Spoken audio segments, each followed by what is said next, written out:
Every Korean panel has its own name, its own code. For example, this is DC1. These three panels are belong to one Korean pattern, and these wirings connect here, and they go to the ceiling together. And also we have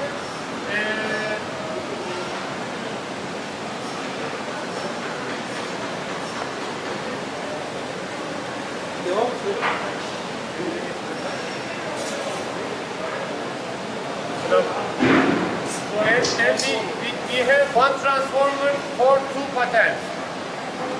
This means three of this connection comes from one pattern, and three wiring comes from another pattern, and they go to the ceiling with one cable, and they connect to the transformer at the ceiling.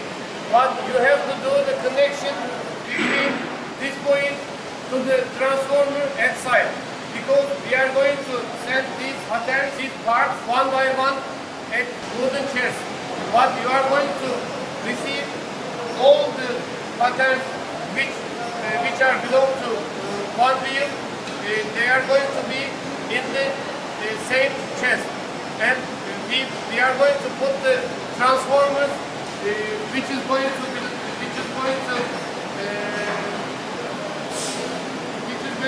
connect with them at the same chest also.